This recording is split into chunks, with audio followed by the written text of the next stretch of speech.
안녕하세요. 전직 펀드 매니저가 알려드리는 주식 투자 실전 노하우 슈퍼맨입니다. 주식 투자를 함에 있어서 이 스터디를 하지 않고 주식을 사고 판다는 것은 요행을 바라는 것이다 라고 저는 생각을 합니다. 그동안 올려드렸던 영상 하나하나 챙겨보시면서 꼭 스터디 하시길 바라겠고요. 지난번에 올려드린 영상 중에 팅크웨어가 있는데요. 최근에 상승이 좀 가파르게 나타나고 있습니다.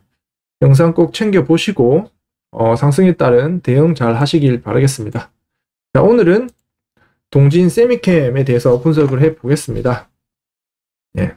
시가총액은 1조 8천억, 그리고 히스토리컬 실적을 보면 매출액이 그냥 7천억에서 유지되다가 이제 8천억으로 레벨업 됐고, 올해는 이제 한 9천억 정도, 작년이네요. 2020년도에는 9천억 정도 매출이 나올 걸로 보여진다라는 부분인데, 동진 세미캠의 가장 큰 단점 중에 하나는 IR이 소통을 안 해요. 그렇기 때문에 제대로 실적 추정을 하거나 커버하는 애널리스트가 없습니다.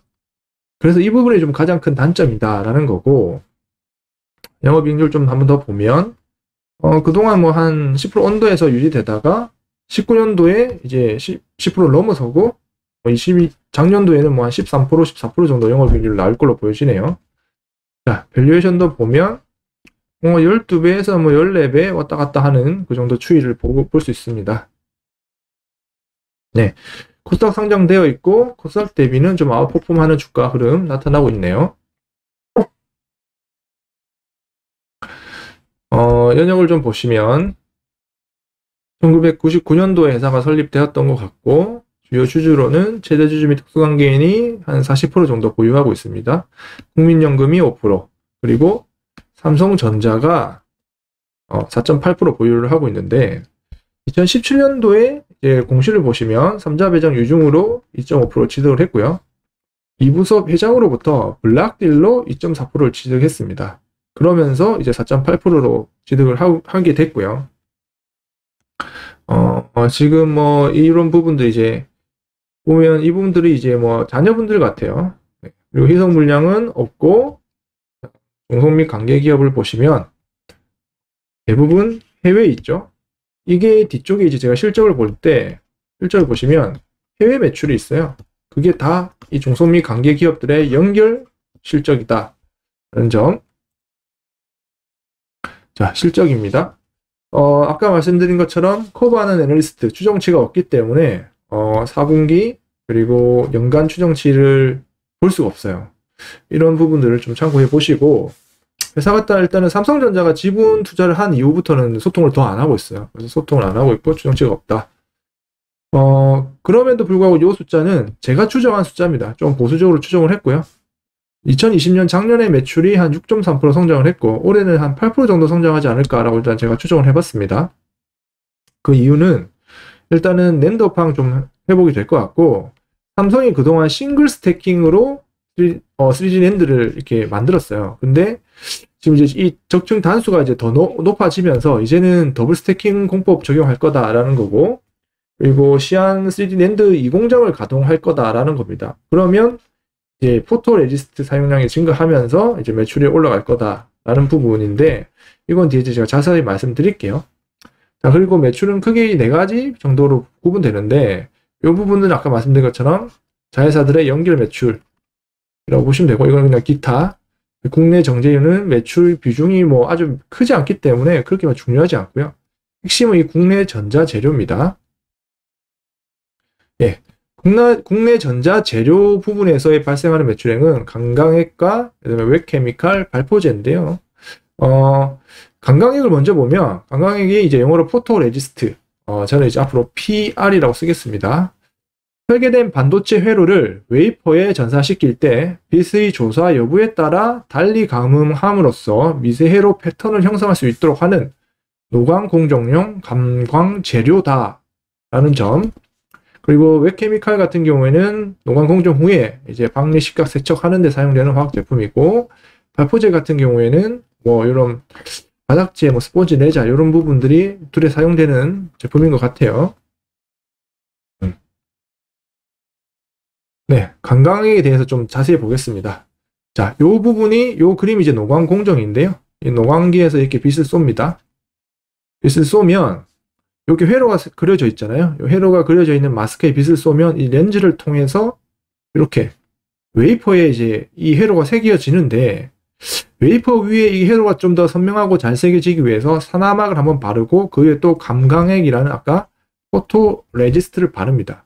이게 이제 동진 세미캠이 하고 있는 소재이죠. 자, 그리고 여기서 또 하나 더 말씀드릴 거는, 지난번에 제가 FST에 대해서 설명을 드렸죠. FST가 펠리클을 한다. 이 마스크에 빛을 쏘면 이 밑에 펠리클이라는 걸 하나 더 다는 겁니다. 이 밑에 이렇게. 이게 FST가 하는 펠리클이죠. 그렇기 때문에 스터디를 하면서 하나하나 알아가는 거예요. 그리고 여기에다가 이제 이 별이라는 이런 회로를 새겼다고 쳐요. 그러면 이렇게 빛을 쏴서 여기 이 칩에다가 이제 이렇게 별을 새기는 겁니다. 요 과정에서 사용되는 요게 강광액이고 요게 동진 세미캠이 하고 있다라는 부분이고, 자, 이 이후에 이제 그 다음에 이렇게 칩에 새기고 나면 그 나머지 부분들, 남은 이런 잔존 찌꺼기들을 좀 없애줘야 돼요. 그 없애는 공정을 이제 에칭 공정, 다른 말로 식각 공정이라고 하는데, 이 식각 공정에서 사용되는 뭐 소재들이 좀 많이 있어요. 그 중에 또 하나가 이 불화수소라는 건데, 요것도 좀 중요합니다. 요 기업에 대해서는 제가 추후 하나 또 업데이트해서 올려드리도록 하겠습니다. 요 기업도 최근에 좀 주가를 좀 챙겨볼 필요가 있기 때문에. 자, 요 부분에서 노광 공정에 대해서는 요 정도 설명을 좀 드리고요. 자, 노광 광원에 대해서 다시 한번 설명을 드릴게요. 제가 FST 설명드리면서 EUV에 대해서 좀 설명을 드렸죠. 자, 노광에 대한 광원이 있는데요. 이 파장에 따른 차이입니다. 과거에는 이제 I라인이라는 광원을 썼고, 그 다음에 이제 KRF, ARF, EUV인데 248나노, 그 다음에 193나노, EUV 같은 경우는 가장 짧은 파장이 13.5나노입니다. 이렇게 올라갈수록 파장이 짧아지는 거고요. 이 파장이 짧아질수록 미세한 회로를 새길 수 있어요. 그러면 웨이퍼당 생산 가능 칩 수가 증가하면서 공가 개선이 나타나고요. 경쟁 우위를 가질 수 있고 가격 경쟁력이 앞설 수 있어요. 설명 한번 드릴게요. 아까 보셨죠? 앞에 그림처럼 이렇게 이제 빛을 쏴서 이렇게 칩을 새길 수 있는데, 칩에 회로를 생길 수 있는데, 파장이 크면 회로에 이제 이렇게 있고 막 이렇게 설계를 할 수 있겠죠. 근데 파장이 더 짧아질수록 미세하게 생길 수 있어요. 이렇게 미세하게, 여기다 미세하게 많은 걸 새길 수 있으니까 이 칩의 사이즈가 작아지는 거죠. 근데 EUV로 가면 갈수록 이 칩의 크기가 더 작아지는 겁니다. 칩의 크기가 작아지면 이 12인치 웨이퍼에 새길 수 있는 이 칩에, 만들 수 있는 칩의 수량이 늘어나겠죠. 칩의 수가 늘어나겠죠. 그러면 이 한 웨이퍼당 만들 수 있는 칩 수가 늘어나니까 그만큼 원가율이 낮아지는 거죠. 그렇기 때문에 효율이 좋아지고 이 반도체 칩을 만드는 회사의 입장에서는 어떻게든 미세하게 만들려고 하는 거예요. 그렇기 때문에 최근에 다 EUV를 외치고 있는 겁니다.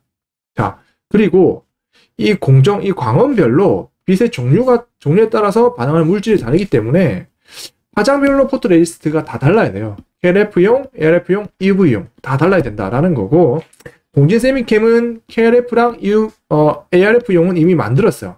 이미 개발 완료했고, EUV용 포토레지스트는 개발 중입니다. 자, 그런데 이미 EUV용 포토레지스트를 개발해서 공급하고 있는 회사들이 있어요. 그게 바로 이 일본 회사들인데요. EUV용 포토레지스트 같은 경우에는 일본의 JSL과 벨기에의 아이맥이라는 회사가 합작사를 만들어서 이제 생산을 하고 있는 것으로 지금 추정되고 있습니다. 이거를 이제 삼성전자가 사용하고 있는 것 같고요. 그런데 이때 보시면 19년 6월 달에 일본만 수출 금지가 이제 이슈가 좀 터트려졌죠. 그러면서 저희도 좀 일본에 대해서 규제를 이제 다시 걸기 시작했는데, 그걸 피하기 위해서, 일본산 수출 규제를 피하기 위해서 이렇게 합작사를 만들어서 벨기에산으로 국내에 들어오고 있는 것 같아요. 그 데이터를 좀 보면 작년도 2020년 1월부터 5월까지 벨기에산 포토레지스트 수입액이 거의 1700% 증가했어요. 이런 것 같다라는 거고, 그러면 기존의 KRF, ARF는 어떻냐? 기존 KRF 같은 경우는 지금 동진 세미캠이 국내 반도체 회사에 주력으로 공급을 하고 있는 것 같아요. 그러니까 국산화가 좀 많이 된 것 같고, ARF 같은 경우는 최근에 이제 공급이 조금씩 늘어나고 있는데 아직 국산화가 많이 안 됐어요. ALF 같은 경우는 TOK, JSL, 시네치 화학이 글로벌 좀 과점을 하고 있다라는 거. 그래서 이 부분이 앞으로는 동진 세미캠이 ARF향 물량이 이제 점점점 MS가 늘어나면서 실적이 좀 늘어날 거다라고 보여지고 있고, 전체 늘어나고 있다라고 보시면 되고, 뒤에서 좀 설명드릴게요. 자, 그리고 국내에서는 이 포토레지스트를 동진 세미캠이 현재 유일하게 공급을 하고 있어요. 그런데 작년 2월 달에 SK 머티리얼즈가 금호 석유화학으로부터 전자소재 사업을 인수를 해서 자회사 설립을 했고, 이 포토레지스트 사업을 진출하겠다라고 말을 했어요. 이 부분도 뭐 향후에 좀 체크해 볼 필요가 있고, EUV용 포토레지스트를 지금 동진 세미캠이 이제 개발하고 있는데, 여기에 들어가는 이제 원재료를 또 ENF 테크놀로지라는 회사가 만들고 있는 것 같아요. 이 부분도 추후에 좀 뭐 같이 이제 이슈가 될 수도 있겠네요.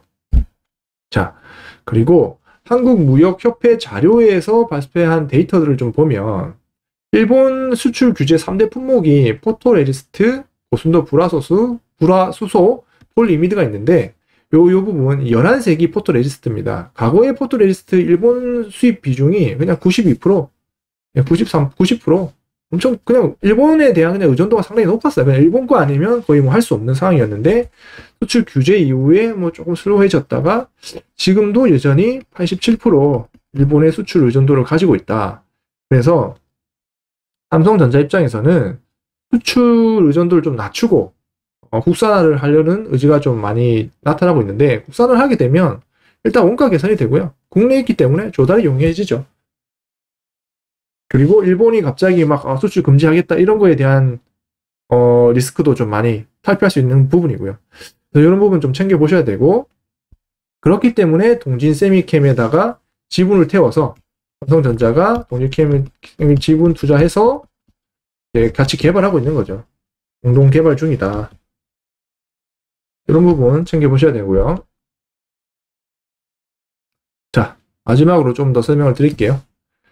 지금 동진 세미캠이 EUV용 포토레지스트를 개발하고 있는데, 이 개발의 진행 사항에 대해서는 내부자가 아니면 거의 알기 어려워요. 왜냐하면 아까 말씀드린 것처럼 IR이 소통을 안 해요.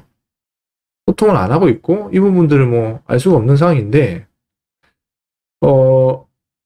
그 업계 사람들 뭐 이런 다양한 소스를 통해서 이야기가 조금씩 새 나오긴 있어요. 근데 작년 12월 8일 날 지금 콜이 통과됐다라는 이야기가 돌면서 주가가 상승했는데, 이 콜이 뭐냐면 퀄리티 테스트예요. 그래서 이제 품질 테스트다라고 보시면 되고, 품질 테스트다. 지금 동진 세미캠이 이제 개발 중이고 삼성전자 내에서 이게 실제로 양산 라인에 사용을 할 수 있을 정도의 수준에 됐는지를 이제 테스트하고 있는데, 이게 통과됐다는 이야기는 곧 양산 라인에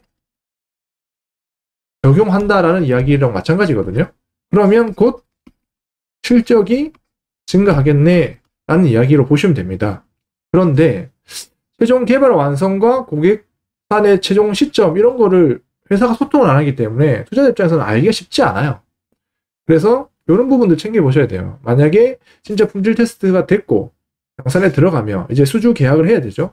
그래서 계약 공시가 나오는지, 그리고 만약에 이 계약이 의무 공시사항이 아니면 물량이 쪼개서 낸단 말이죠. 그러면 사업보고서나 분기보고서에 EUV용 포토레지스트 매출이 나오고 있는지, 그리고 이와 관련된 언급들이 있을 겁니다. 이 부분도 좀 체크해 보셔야 되고, 차트 한번 볼게요. 자, 12월 8일 날, 요 날이거든요. 장중에 8%까지 올랐어요. 요때 이야기가 들었습니다. 삼성전자 내에서 동진 세미캠이 개발 중인 EUV용 포토레지스트가 콜 통과됐다. 그러면서 주가가 이제 계속 우상향하고 있죠. 이 부분들을 일반 개인 투자자들이 이게 업데이트하기가 좀 쉽지 않아서 그 부분들은 조금 쉽지 않을 거라는 부분 좀 체크해 보시고 참고하시고요. 자, 그리고 EUV용은 개발하고 있는데 KRF용, ARF용은 이미 개발해서 납품을 하고 있죠. 그런데 KRF는 국산화가 많이 진행돼서 좀 괜찮은데, 동진 세미캠 매출의 그러니까 포토레지스트 매출을 100으로 봤을 때 아직도 KRF가 9고 ARF가 1이라는 거예요. 그러니까 ARF는 국산화가 이제 시작이다라는 거죠. 그래서 이 부분이 계속 올라올 거다. 그렇기 때문에 실적은 계속해서 우상향할 거다라는 부분, 그리고 고객사 내에서 지금 점유율을 알 수가 없고요. 가격 및 마진 차이, 당연히 제품이 신제품일수록 화장이 짧을수록 아까 말씀드린 것처럼 웨이퍼당 칩 만들 수 있죠. 원가 계속 올라가기 때문에 그만큼 가격을 더 쳐주는 거야. 그래서 EUV를 만들어서 납품을 하게 되면 실적이 더 많이 증가하겠죠. 마진도 더 좋아질 거고, 그 부분 챙겨보시고, 고객사는 삼성전자가 좀 가장 크고요. 지속적으로 말씀드리는 게 이 동사의 키팩터는 이 EUV용 개발입니다. 그리고 삼성전자에 들어가느냐 못 들어가느냐. 그래서 어떻게 뉴스든 뭐 다양한 방법으로 이 부분 계속 팔로우 하셔야 되고요. 자, 마지막 결론인데요. 지금 EUV용 이 포토레시스트 개발을 하게 되면 멀티플이 빠르게 상승할 겁니다. 이 부분 좀 체크해 보셔야 되고, 제가 6차 말씀드리죠. 이거는 EPS 곱하기 PER이다. EUV용 펠리클을 만들게 되면, EUV용 이제 포토레시스트를 만들게 되면 PER이 먼저 올라갈 거예요. 그러면 주가 올라가겠죠. 그리고 후행해서 물량이 증가할 거기 때문에 EPS도 올라가겠죠. 그럼 주가가 한 번 더 올라갈 겁니다. 이 부분 체크해 주셔야 되고, 근데 한 가지, 회사가 지금 시장과 소통을 잘 안 하기 때문에, 업데이트를 하기 쉽지 않기 때문에, 단기적인 접근보다는 좀 장기적인 투자 마인드로 접근할 필요가 있어요. 근데 이게 제 생각에는 결국에는 동진 세미캠이 UV용 포토레시스트 만들 건데, 그 이유 중에 하나가 삼성이 이제 지분 투자해서 공동 개발하고 있고, 아직은 국내 유일이다. 국내 유일하게 생산 가능한 업체이기 때문에 삼성은 결국에는 국산화를 하려고 하는 거잖아요. 결국에는 만들 건데, 그 만들기 위해서는 동진 말고는 아직 대안이 없어요. 동진 말고는. 그렇기 때문에 동진 세미캠의 주가는 크게 막 공시실적이 예전하지 않고 크게 막 이렇게 빠지지도 않는다는 거거든요. 이 부분을 시장에서 좀 인정을 해주고 있어요. 그런 부분이고, 마지막 밸류에이션 좀 한번 볼 필요가 있는데요. 제가 그냥 보수적으로 올해 8% 성장 가정했을 때는 밸류에이션이 16배 정도 돼요. 16배는 그렇게 막 밸류에이션 메리트가 있는 수준은 아니거든요. 그렇기 때문에 좀 더 장기적으로 보자라고 말씀드렸고, 근데 EPS가 계속해서 견조할 거예요. 삼성 3D 더블 스태킹 채용하고 시안 2공장 강동하면서 물량이 계속 올라갈 거기 때문에 EPS가 뭐 빠질 요인은 없다. 그래서 EPS는 견조하고 멀티플은 올라갈 수 있는 요인들이 이렇게 주가 키팩터인 EUV용 포토 레시스트 채택을 할 가능성이 크다라는 점.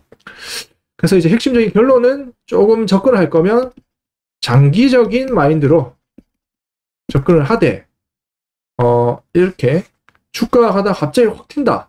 그럼 꼭 체크하셔야 됩니다. 삼성전자 내 EUV용 포토 레시스트 채택됐나? 꼭 체크해 보시고 언론 뉴스 체크해 보셔야 돼요.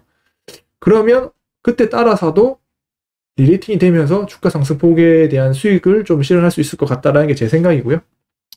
이 정도 정리해 드릴게요. 동진 세미캠에 대해서. 네. 추후에 업데이트 되는 내용들이 있으면 제가 뭐 다양한 영상들로 통해서 좀 알 수 있게끔 알려드리도록 하겠습니다. 오늘의 영상은 여기까지고요. 다음 영상이 기대되시면 구독 부탁드리겠습니다.